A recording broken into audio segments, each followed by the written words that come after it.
Let's bring in Juwan Howard. He was introduced as the new head coach back on May 22nd, agreeing to a 5-year contract. If I would have told you 25 years ago, Juwan, hey, by the way, you're going to be the head coach at Michigan one day, what would you have said? I wouldn't believe you. I would say you're crazy. But did you have designs? When did you start thinking about being a coach? I started back when 2009, 2010 season when I was playing for the Portland Trail Blazers. And I had a really good conversation with Nate McMillan. And Nate and I were talking about just the future and what I want to do after the game is when I'm retired from the game of basketball. And so I was talking to Nate about, maybe front office or something like that. And he said, you know what? I can see you as coaching someday. And I said, why? And he was like, I just recall the time when I was playing for George Karl and George was and I were talking and he just saw a coach in me. And he said, that's the same thing I see in you. A lot of things that we've been through and some of your suggestions, and you're always on point, but more important, you're always like caring and giving to your teammates. He's like, I see a coach in you. So I started like thinking about that conversation, and then from there I signed with the Miami Heat, and I started working with Coach Eric Spoelstra and David Fizdale, and Fizdale said the same exact thing, and I was like, well, you know what? Maybe that is my calling. And from then on, I haven't looked back. But also, when you first hear John Beilein is going to the Cleveland Cavaliers, what's the first thing that you do? First thing I did was my heart started pounding. I was breathing hard, like, wow, you know what? And I started like getting little sweats. I'm like, wow, I can picture myself, being that next coach for the University of Michigan. I was surprised, like, a lot of people was when Coach Beilein signed with the Cleveland Cavaliers because no one heard about, Coach Beilein being mentioned as a candidate. And then from leaving Michigan, my alma mater, a place that I always endured and dreamed of someday, coming back and just, working in some type of form of fashion for the university. And then the coaching job opened up, and I'm like, I think I see that.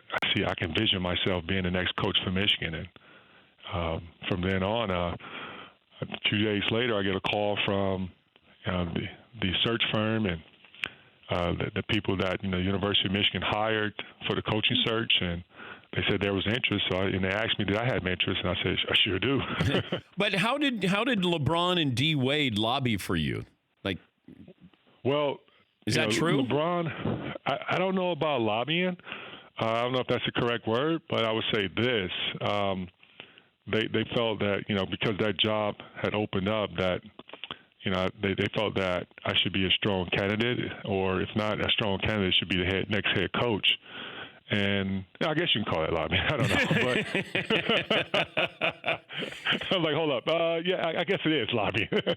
But that felt really, special that I have a guys who you've been in the wars with, been in the trenches, whether you won 2 titles with or lost 2 NBA titles, but we've been in a room together. We've been on practice floor together. We've been through some good times, bad times, but the respect level that we have for one another, that meant a lot just to hear that coming from them too.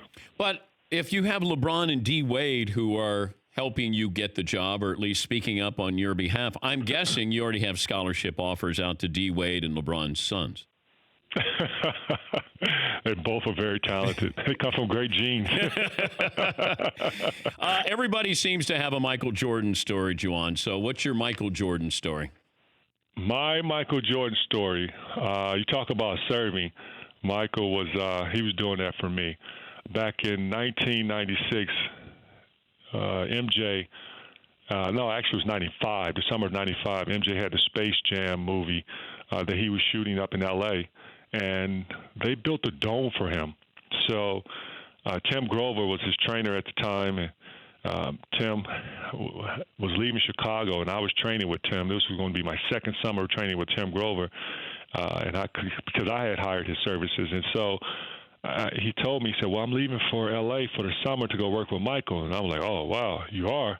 And I'm thinking, like, who am I going to have to work with me? I need to get better. And so Tim didn't offer the invite, but I said, you know what? I'm going to L.A. So I picked up my bags, moved to L.A. for the summer, and my plan was to stay in a hotel at something like an Embassy Suites or something that's very inexpensive, but I knew I would pay a lot of money. Yeah. And I knew I probably didn't have the money to pay for the hotel for the entire summer, but I was going to give it a try. The first day I traveled to L.A., I got to the gym, and MJ had heard that I was going to be there. He was looking forward to, me working out with him and stuff like that. And so he offered to give me a room in his house that he was staying at. And I'm like, no, I don't want to impose on you. He's like, no, you know what? My wife is leaving. I have plenty of room. There's extra room. You can stay with us. He said, I just appreciate the fact that you have flew all the way here to come work out. So I was like, you sure? I was like, you know what? I better go ahead and take this offer before he changes his mind. How big was the house you guys were staying in? Oh, wow. The house had to be about over 10,000 square feet, and like somewhere like Mulholland Drive. Oh, boy. Yeah. Yeah, beautiful view. But, that was just so, nice and, kind for MJ to do that. And, I would never, ever forget that. I got a chance to, work out with him the entire summer. And yeah, but then he goes out and puts 40 on you the next season probably, doesn't he? Well, of course. He's maybe been, I think it was like 55, in the playoffs. But MJ is that type of guy. I mean, he'll give you the shirt off his back.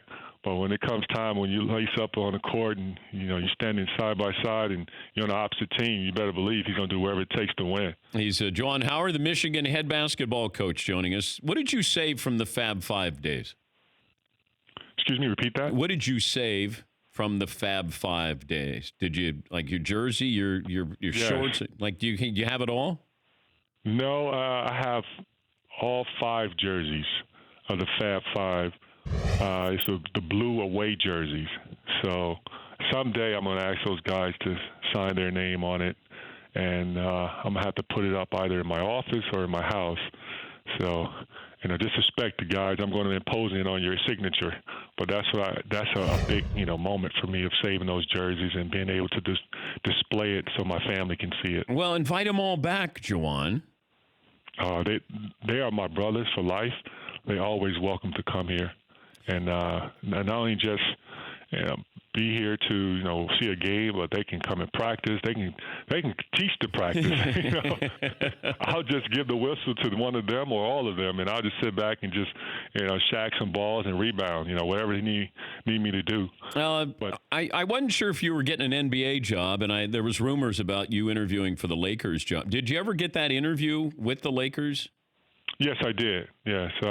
Actually, that interview happened, I would say, about 2 weeks prior to the interview with the University of Michigan. Okay. Coaching job. Yeah. Yeah, I was curious. And then it's like talking to Patrick Ewing down through the years, that hoping that he would get an opportunity. I didn't know if it'd be in college or in the pros, and the same with you. You're around the pro game for so long. What's the biggest challenge you're going to have at Michigan?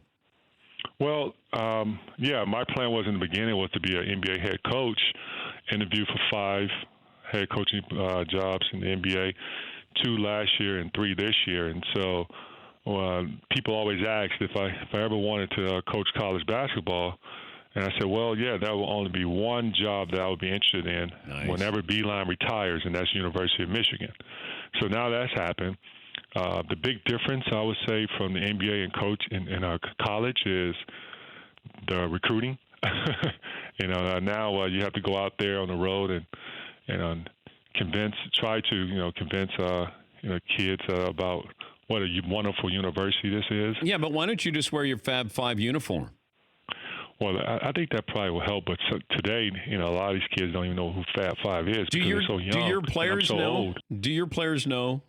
Yes, they know. Okay. The documentary of the 30 for 30 of the Fab 5, a lot of people have had a chance to watch that, and so a lot of kids know now. Hey, Juwan, congrats. Good for you, and wish you well at Michigan. We appreciate your time. Dan, I appreciate that. Thanks for having me, and I've always been a big fan of yours, and you've done an excellent job. So I'm always watching you and listening to you and stuff like that. So keep it going, my man. Thank you, Juwan. That's Juwan Howard, Michigan basketball coach, former Heat assistant, and won 2 titles with the Miami Heat. Continental Tire Coach's Corner. No matter what you do, no matter how you drive, where you drive, Continental has a tire for you. For more Dan Patrick Show, tune into Audience Channel 239 on DirecTV. Stream for free on BR Live or download the Dan Patrick Show app.